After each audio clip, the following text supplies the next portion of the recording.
A few years ago, I woke up one morning and my knees ached. My hands felt stiff.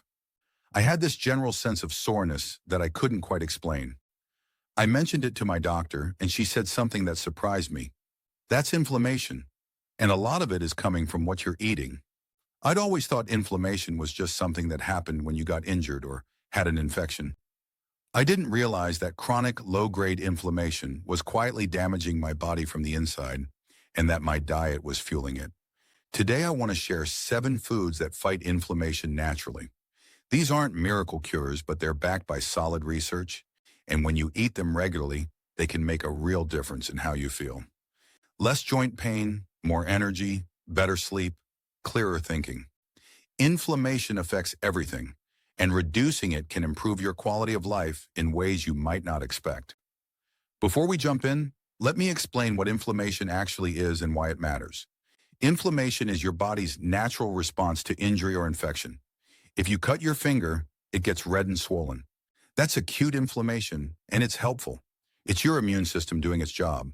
But chronic inflammation is different. It's a low-level immune response that never shuts off, and it's linked to heart disease, diabetes, arthritis, Alzheimer's, and even cancer. Chronic inflammation is often caused by poor diet, stress, lack of sleep, and being overweight. The good news is that food can be incredibly powerful in reducing it. The first food is berries. Blueberries, strawberries, raspberries, blackberries, all of them are packed with antioxidants called anthocyanins. These compounds give berries their deep colors, and they're incredibly effective at reducing inflammation. Research published in the Journal of Nutrition found that people who ate berries regularly had significantly lower levels of inflammatory markers in their blood. Another study showed that older adults who consumed blueberries daily for several weeks had improved memory and reduced oxidative stress, both of which are linked to inflammation. Berries work by neutralizing free radicals, which are unstable molecules that damage your cells and trigger inflammation. The more antioxidants you consume, the better your body can fight off that damage. I eat berries almost every day. I add them to my oatmeal in the morning, throw them into a smoothie, or just eat a handful as a snack. Fresh is great, but frozen berries are just as nutritious and often less expensive. Don't worry about the sugar in berries. It's natural sugar, and the fiber in the berries slows down how your body absorbs it, so you don't get a blood sugar spike. If you're not used to eating berries, start small. Add a quarter cup to your breakfast. Work your way up to a half cup or more. Your body will thank you. The second food is fatty fish. Salmon, mackerel, sardines, herring, and trout are all loaded with omega-3 fatty acids, specifically EPA and DHA. These are some of the most powerful anti-inflammatory compounds you can consume. Omega-3s work by producing molecules in your body called resolvins and protectins. These molecules actively shut down inflammatory processes.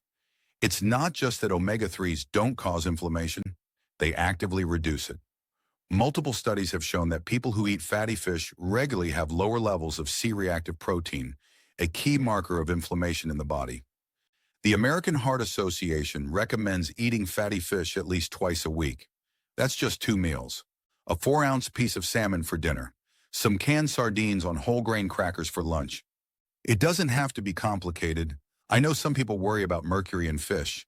Smaller fish like sardines and mackerel are lower on the food chain and accumulate less mercury. Salmon is also relatively low in mercury.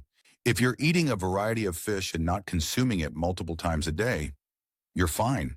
If you really can't stand fish, you might consider a fish oil supplement, but talk to your doctor first. Fish oil can thin your blood, which matters if you're on certain medications or planning surgery. But whole fish is always better because you get protein and other nutrients along with the omega-3s. The third food is leafy greens, spinach, kale, collard greens, Swiss chard, arugula. All of them are packed with vitamins, minerals, and antioxidants that fight inflammation. Leafy greens are rich in vitamin K, which has been shown to reduce inflammatory markers. They also contain compounds called carotenoids, which protect your cells from damage. A study in the American Journal of Clinical Nutrition found that people who ate the most leafy greens had the lowest levels of inflammation compared to those who ate the least. One of the best things about leafy greens is how easy they are to incorporate into your diet. You don't need to eat giant salads every day. Throw a handful of spinach into your morning eggs. Add some to your soup. Blend them into a smoothie where you won't even taste them. Sauté them with a little garlic and olive oil as a side dish. I buy a big container of mixed greens at the start of the week and use it throughout the week. If the greens start to wilt, that's actually perfect for cooking. Wilted greens are great for sautéing or adding to pasta. A huge pile of raw spinach shrinks down to almost nothing when you cook it, so it's easy to get a good amount without feeling like you're eating a salad. The fourth food is turmeric.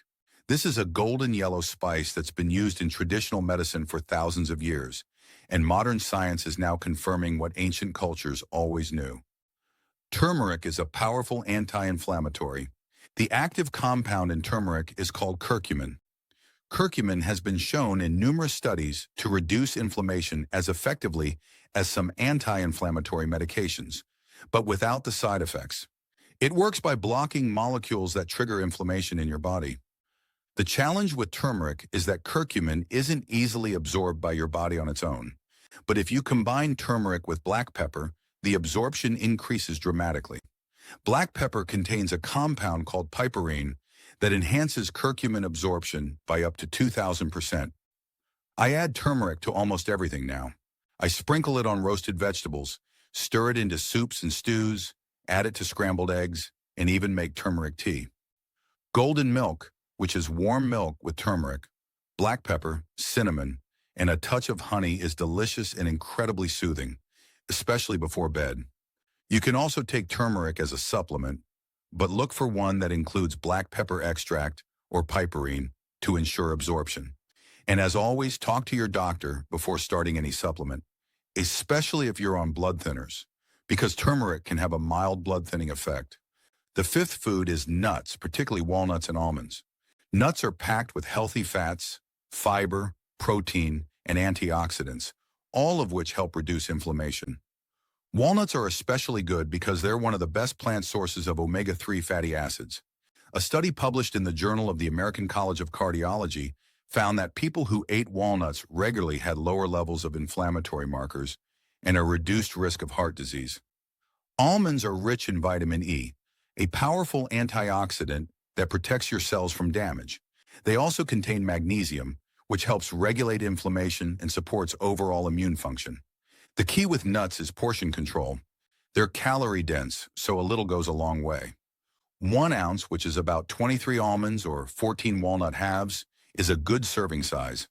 That's enough to get the benefits without overdoing calories. I portion out my nuts at the beginning of the week.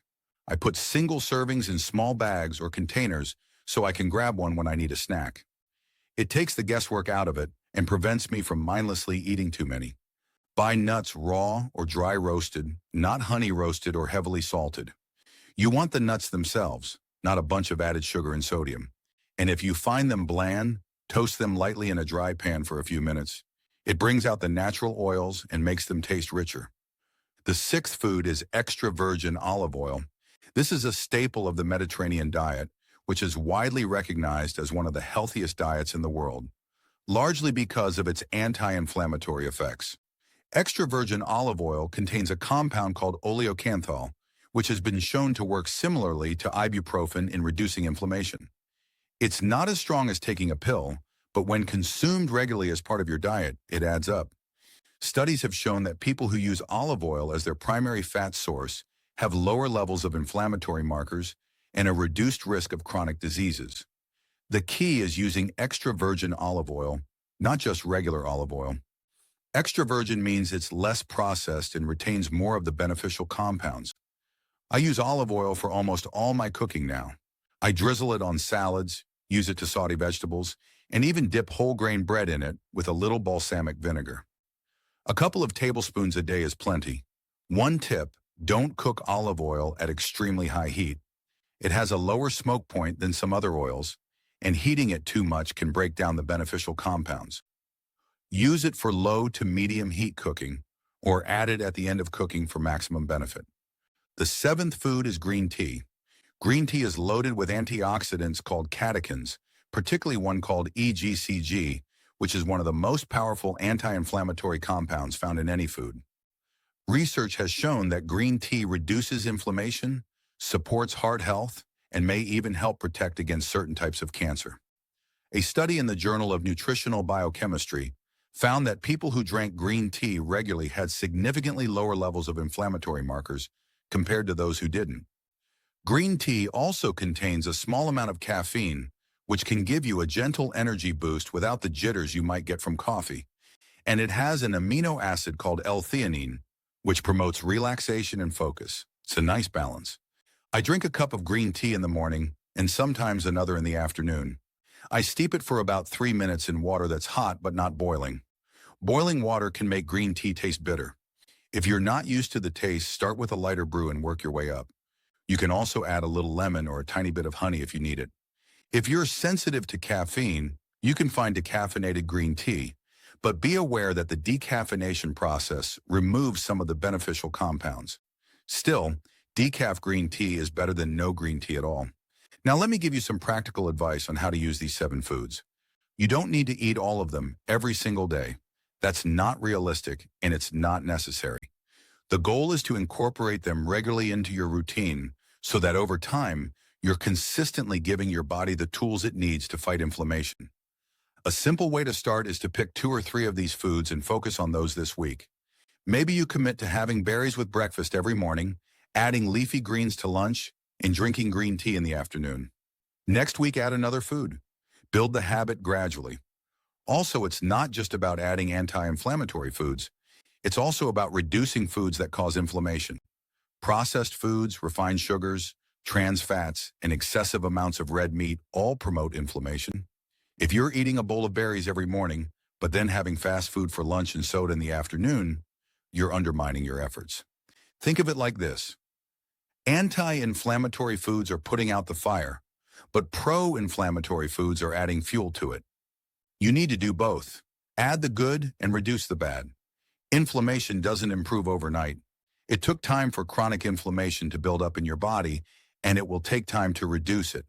But if you're consistent with these foods, you should start noticing changes within a few weeks. Maybe your joints hurt a little less. Maybe you sleep better. Maybe you just feel more energetic. Those are signs that your body is healing. I want to be honest with you. Food alone won't solve every health problem. If you have a serious inflammatory condition like rheumatoid arthritis or Crohn's disease, you need medical treatment. But food can be a powerful partner in managing inflammation and improving your quality of life. It's worked for me, and I've seen it work for countless others. If you found this helpful, please give this video a thumbs up and subscribe for more practical, science-backed health advice. And leave a comment and let me know which of these 7 foods you're going to try first. I'd love to hear from you. Your health is worth the effort. Inflammation might be invisible, but its effects are real. You have the power to reduce it, one meal at a time.